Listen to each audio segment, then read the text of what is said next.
describe what that is? What does that job entail?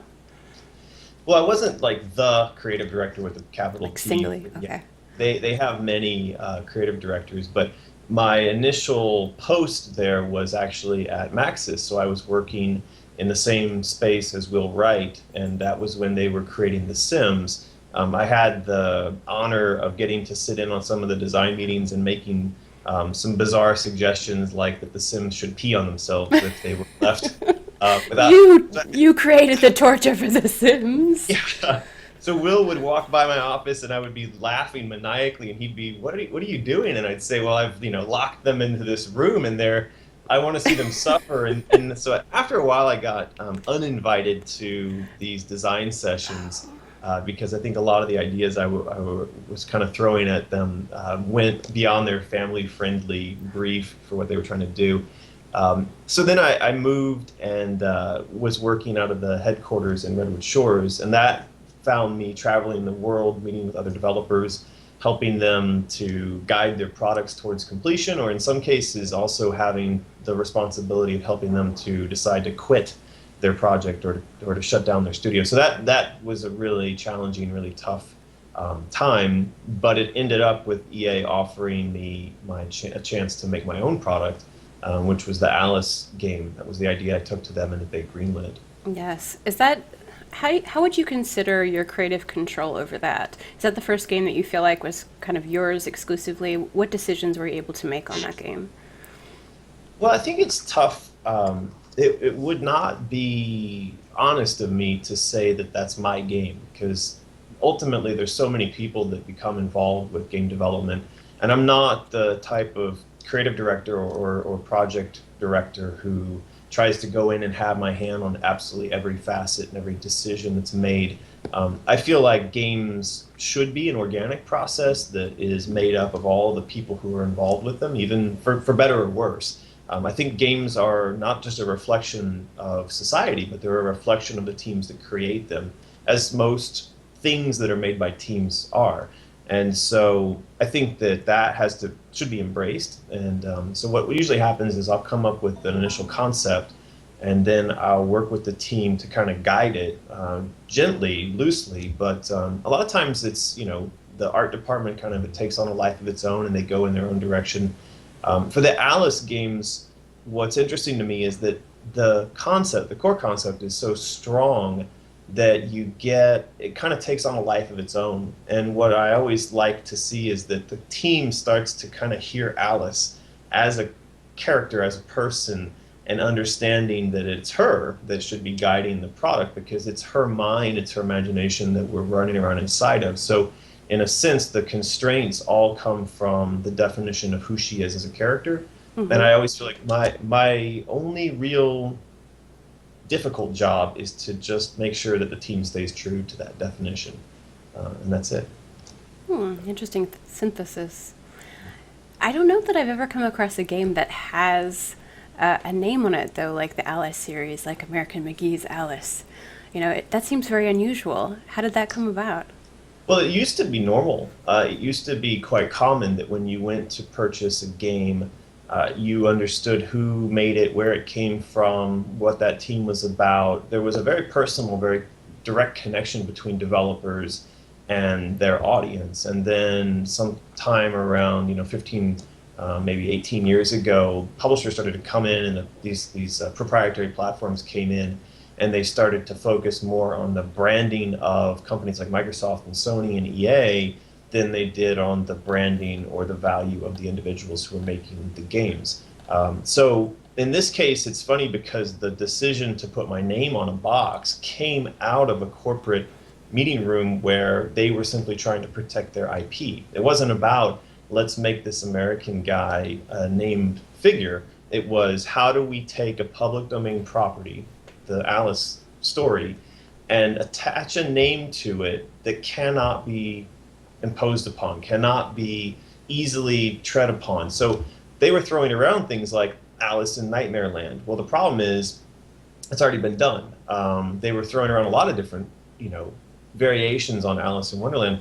But if you go out there and you look, you'll find that the majority of those have already been touched on or taken, or someone could lay claim to them. So American McGee's Alice was the most clearly defensible thing that they could come up with, and that's why I ended up getting my name on the box.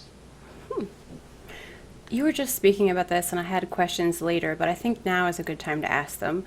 Something I'd like to understand more, and I think that you're kind of the expert to enlighten me on this, is the relationship between the studio and the developer, like EA. Often, people are said to work. I'm going to use this as an example because I just had someone on from EA recently, so for me, it's just an easier example. People are said to work for them even though they create games technically through a different studio. Like last month I had Dino Ignacio on from Visceral Games. Visceral Games is, I assume, creating the game and then EA is distributing it. Why is it that you often really don't ever hear about the studio itself? Like, I had never heard of Visceral Games. Of course I know EA. When EA doesn't technically create the product, how does that work? What sort of control does the distributor have, versus the studio? Well, I mean, they want to increase the share price of their stock, which is, EA stock. They don't care about building the value of brands that they don't control or own. So they cannot control or own individuals. I worked there. I don't work there anymore.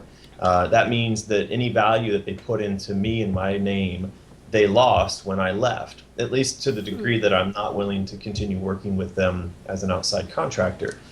So they're going to be very careful about where they put their marketing dollars, because that's essentially pouring value and money into something either that they own or they don't. And they're always going to choose to pour it into things that they do own. Do they have actual developers? Do distributors have developers that they keep like in-house, or do they always go through outside contractors? It's a mix of both. Is it? So with EA, they have, at their headquarters in Redwood Shores, they have a stable of development teams that are sometimes marked out by the name of the project they're working on, or sometimes by the floor that they're sitting on, or sometimes. So something like Visceral actually began as a group of people working at Redwood Shores who branded themselves as Visceral and ran an internal campaign to build a brand around the idea of EA Redwood Shores is a game developer, and we want it to become something that game developers recognize as a brand name associated with a particular type of content. Therefore, here's Visceral, and we'll get ourselves away from the EA branding. But ultimately, it's still just another part of EA.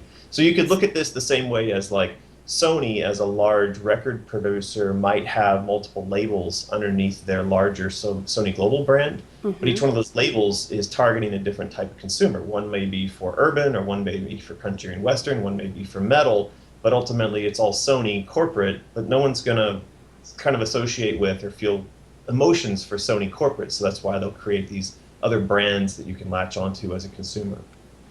Does the distributor actually purchase the game from the studio? Do they own it in any way, or is it just their job to basically, market it and make sure that people get it? Well, the distributor, EA is the marketer, they are the distributor, they are everything except for the retailer. So in an instance like that, I mean, they own the entire pipeline all the way to up until the retail shelf space, at which point someone like GameStop owns the retail shelf space.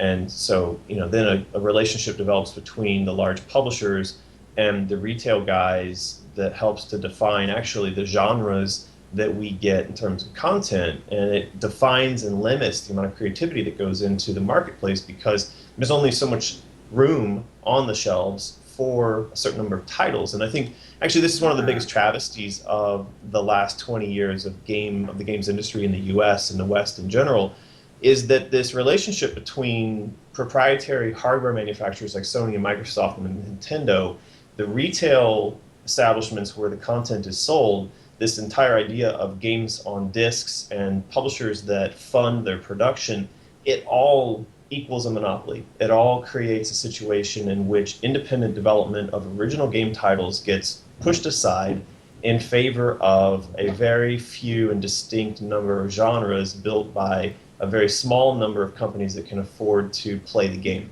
And I think that does a disservice to us as developers, to the players, and to innovation and creativity in the industry in general. So do they have a say in exactly how your game is made and what's in it, or is it like you form it fully and then you bring it to them and then they say? You can form any idea you want to and then try to take it to them. But unless it fits into their predefined categories for the types of content that they're used to selling and what the shelf space is prepared to accept, there's a very small chance you're going to get it picked up. So when I was at Maxis, The Sims was what was being developed, and I saw that project almost killed like 6 or 7 times. Now, it went on to become one of the best-selling, if not the best-selling PC game of all history, but prior to the launch, the EA executives would get together around this big board table in a board reading room, and they would argue over whether or not this product should live or die. And it was not that they thought it was a bad game, it was that they didn't know how to sell it. They didn't know where it would go on the retail shelf space, how to convince the retailers to put it on the store shelves, or how to convince the marketers how to sell it to the audience.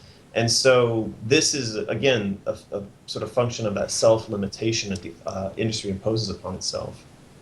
I've noticed that there is a trend, basically the one I've noticed more is Kickstarter, where studios will go directly to Kickstarter and try to, I assume, kind of skip the middleman.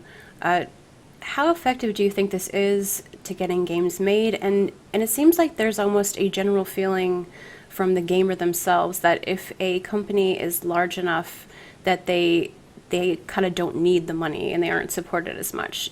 I guess that's two questions. Yeah, I mean, this is great. This is the propaganda of the large publishers, the guys who control the distribution mechanism, working against the players and against the interests of the players. So they've created this sense of developers not being in line with or friendly to gamers, and they've also created this idea that publishers are your best friend and that Microsoft and Sony are your best friends. And so when you see the reaction of games going online or always online or Kickstarter campaigns or any kind of an alternate distribution or financing mechanisms, and players fighting against that stuff, railing against it, they're actually railing against things that would be beneficial to the ecosystem in general. It would make for better and more creative games and more types of games.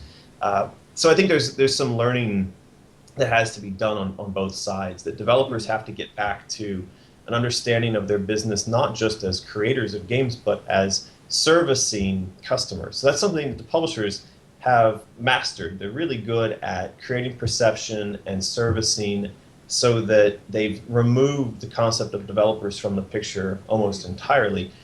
So developers these days need to kind of fight to get back to the relationship, a positive and strong relationship with the consumers, I think, in order to overcome this. But yeah, some portion of that is also trying to educate consumers on the fact that it costs money to make games, and it takes a lot of time and a lot of effort. And it doesn't just happen that games appear in boxes magically and then you go and pay for them. The money has to be spent up front over very extended periods of time with very large and complicated teams before the thing ever sees its way to a type of product that a consumer would purchase and pay for.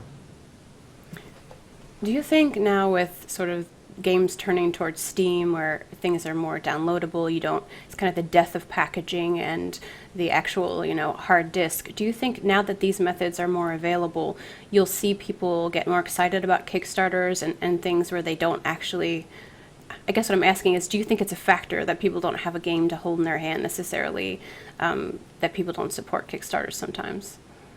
Yeah, absolutely. But you got to keep in mind that the majority of the world isn't like that. The majority of the world has now gone past the Western box model, so that they're consuming almost all of their content either on mobile devices or on digital downloads to their PCs. So the Western concept of a console market controlled by a very few number of manufacturers and fed by a limited retail distribution stream, that's going away. And so I think it's just a matter of time before gamers in the West start to become comfortable with that. Everybody's always a little bit afraid of change. It doesn't matter where it happens or what it's about. So this is just another kind of version of change is happening. People feel a little bit uncomfortable about it. But I think after another couple of years, we're going to see that it's normalized. And we're already starting to see games like Team Fortress 2 or Dota that are convincing people that free-to-play online always connected games are not bad. They're not pure evil. And it's just going to take more quality games like that